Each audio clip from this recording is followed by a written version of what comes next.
everyone, thank you for listening to our presentation today. We are going to talk about sustainability reporting and the adoption of IFRS S2. For our case study, we selected BHP Group Limited, one of the largest mining companies in Australia and operates in a high-emission industry.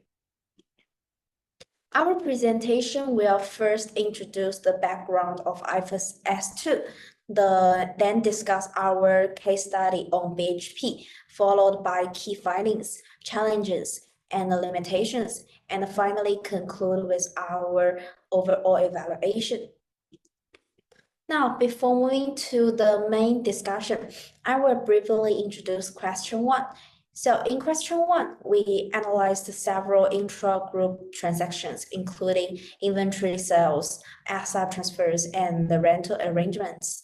Basically, the main idea is that when companies within the same group trade with each other, any unrealized profit should be eliminated from the group perspective. Additionally, we also adjusted depreciation for internally transferred assets and considered tax effects where temporary differences exist. So this question helped us better understand how consolidation works in practice. Now, let's move on to question 2. First of all, let's look at the background. In recent years, climate change has become a major global issue. As a result, even investors are increasingly demanding more consistent, comparable, and transparent sustainability information. Because of this, the International Sustainability Standards Board, also named as ISSB, created IFRS S1 and IFRS S2.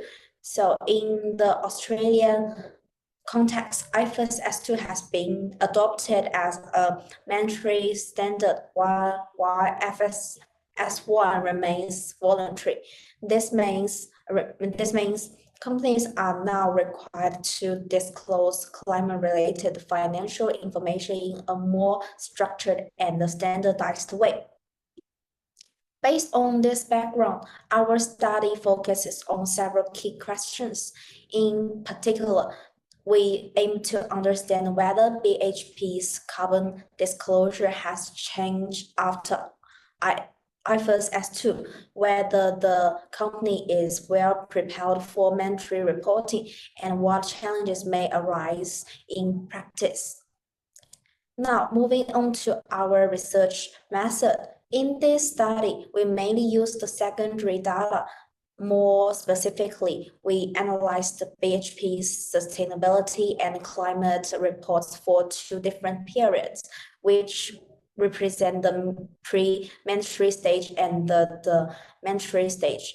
To ensure a systematic approach, we developed a disclosure checklist based on the IFRS S2 and use it to compare the 2 reporting periods.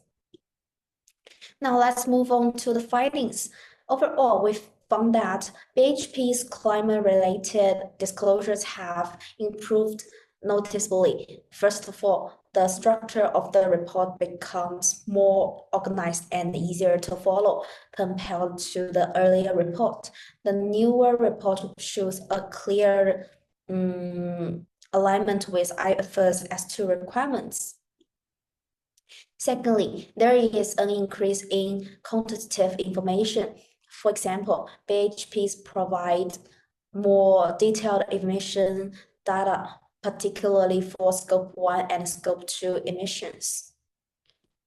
In addition, there is also better integration between climate disclosure and the business strategy. This suggests that climate-related issues are becoming more important in corporate decision-making. So based on these observations, we can conclude that BHP demonstrates a relatively high level of preparedness for the adoption of IFRS S2. So now I will pass to my partner to continue with the findings and the further analysis. Okay, thanks. So continue from the previous discussion, I will further explain our findings and then move on the challenges and critical analysis. First of all, building on what partners has mentioned, we found that BHP's climate-related disclosures have become more detailed and structured after the adoption of efforts as to basically the company now provides clearly explanations of climate-related risks and opportunities. For example, BHP distinguishes between different types of risks, such as physical risks and transition risks, and explains how these risks may impact its operation and long-term strategy. In addition, there is also more information about governance. For example, the roles of the board and the management in climate issues are explained more clearly. So overall, these changes indicate the efforts as to has improved the clarity and the consistency of disclosures. Moreover, another important improvement is the increased use of the quantitative information. Compared to the early report, BHP provides more detailed data on emissions, especially for Scope 1 and Scope 2. Although Scope 3 emissions are still less complete, there's more discussion and acknowledges of their importance. So this shows that the company is making progress, even though some challenges still remain. Now I'm moving on to the challenges. One major challenge is data collection, especially for Scope 3 emissions. Scope 3 emission involved activities across the whole supply chain, which means companies often need to rely on data from external partners. This means the data may be missing or unclear, so it's hard to measure things correctly. Another challenge is the cost of following the rules. Implementing efforts as to requires companies to invest in new systems, internal controls, and reporting progress. This can be quite expensive, especially for large companies with complex operations like BHP. In addition, climate scenario analysis is also a big challenge. This type of analysis requires companies to make assumptions about future climate conditions and policy changes. However, these factors are highly uncertain, which makes the results less reliable. On the other hand, there are also several benefits. For example, improved disclosures can increase investors' confidence. When companies provide more transparent and consistent information, investors are more likely to trust the data and make informed decisions.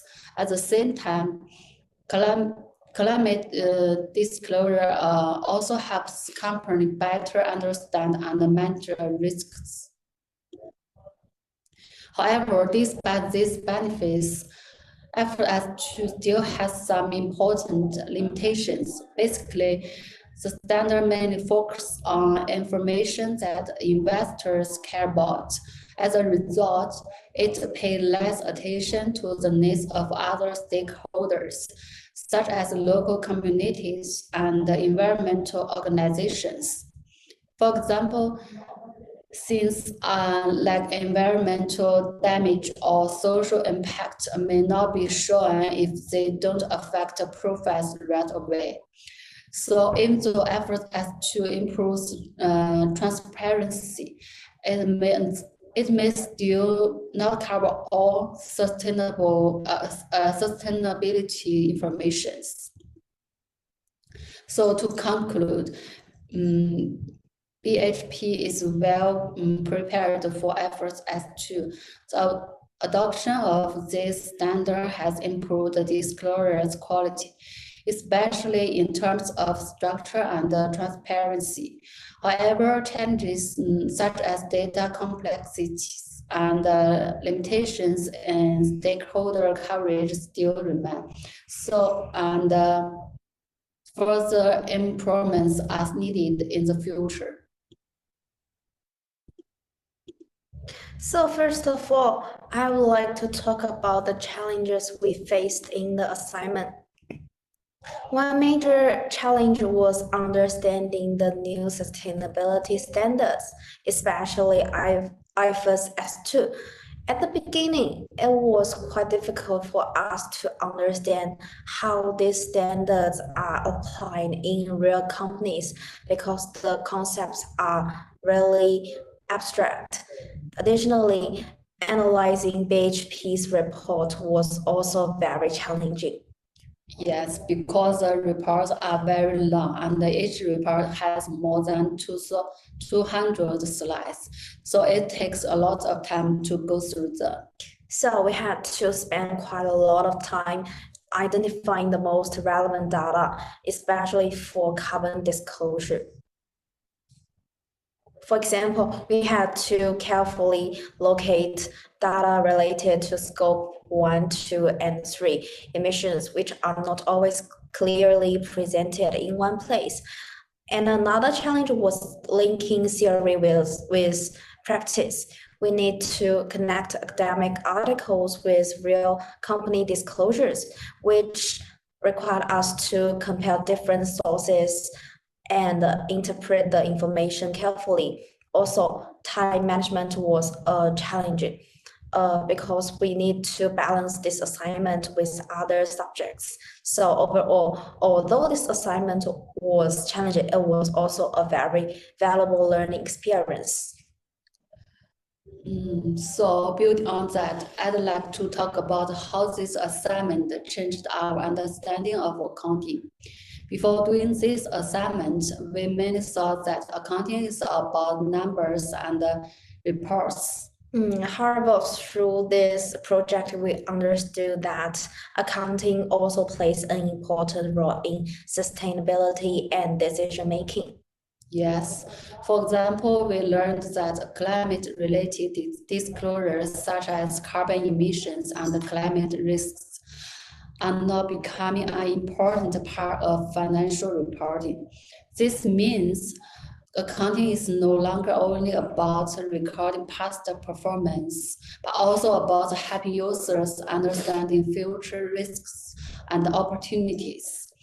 Also, we saw how efforts as to change the way companies communicate with investors.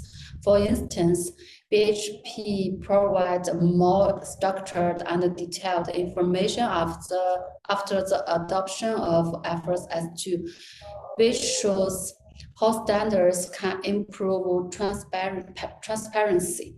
At the same time, we realized that current standards still have limitations, especially in addressing broader social and environmental issues beyond investors' needs. So this assignment helped us develop a more comprehensive and model understanding of accounting. These are our presentations. Thanks for your attendance.